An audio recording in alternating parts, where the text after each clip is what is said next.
President Obama will be headed to flood-stricken Louisiana. Right now, the White House is defending the president's delay in going to that damaged zone, saying the government's response has been effective. Green Party nominee Jill Stein is there now. She's blaming global warming for this disaster, and, well, she's here to discuss. Jill, thank you for joining us. A lot of people are saying what we saw there was a sort of a low-pressure storm running into high pressure over Texas, and hence a storm that normally doesn't happen happened. But you're saying it's far worse than this. Exactly. You know, we have to sort of step back and not miss the forest through the tree here.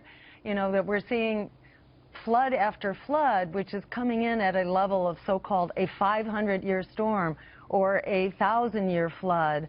And when you have a whole bunch of them, and we've had some devastating floods recently in West Virginia, in Texas, there was a so-called rain bomb over Phoenix recently.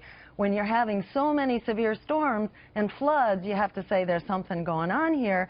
And it's not just the floods, it's also the fires in California, where we've seen 80,000 people who had to evacuate this fire that's still not contained. And we have heat waves and we have drought.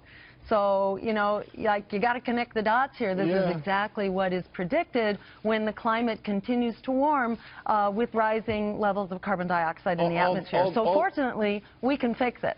Although we know that all of those things that you've described have been part of mankind for a long time. We've had 4 seasons, we have weather, we've had catastrophes, and so the idea that now that we've fixed a label to it, global warming, a lot of people just aren't buying that. I know that that's a narrative.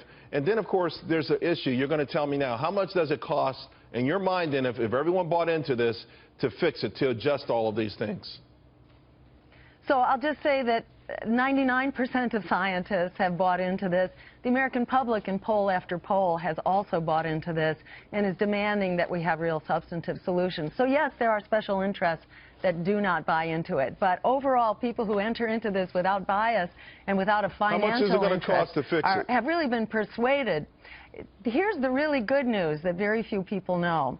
When you get rid of fossil fuels, and I can say this as a medical doctor, and by the way, I'm not dressed like a medical doctor or like a candidate, because I'm down here in Baton Rouge on the front lines of some of the communities who are kind of falling through the cracks, actually. But I can tell you on authority as a medical doctor that we get so much healthier when we are not breathing in fossil fuel pollution. In fact, there are 200,000 premature deaths every year in the United States from the asthma, from the cancers, and the heart attacks. I hear what you're saying. You know, you're down in Louisiana. You probably got there through a plane or something, and you're probably driving around in a car. I mean, you talk about this fantastical world of no fossil fuels, and yet it's what's going to save lives down there. It's how we deploy people down there. It's how we move our economy. And then I keep asking you, then, if you've got a prescription on fixing this thing without destroying our economy, I'd love to hear it. Exactly, because we can create 3 times as many jobs by moving to fossil fuels, away from fossil fuels. We create 3 times as many through renewable energy. And this is the prescription, and this is how we pay for it, that we save so much money. We get so much healthier, because you may know we're spending $3 trillion a year. It's not a health care system, it's a sick care system. But by switching over to a clean energy economy, we get so much healthier. The savings in health care is actually enough to pay for the cost of the energy transition. Yeah, we're just not there yet. And so what we call for, actually, what we call for is phasing out fossil fuels by 2030. We call for declaring a state of climate emergency and expanding our economy, creating the jobs, healthy jobs, many more healthy jobs than we have right now in the fossil fuel industry. I just have to tell you, I've studied this really in depth over the last 7.5 years under Barack Obama, and places where they develop these huge, gargantuan solar panel factories, plants, you know, to power neighborhoods, have 8 employees. I mean, you're not replacing jobs, and it's not efficient. We can't transport it, and the rest of the world is caning on us. I understand maybe you think there's a humanitarian aspect to it, but without a free market solution that allows this to happen naturally, I think you're going to derail and wreck our economy with this kind of talk.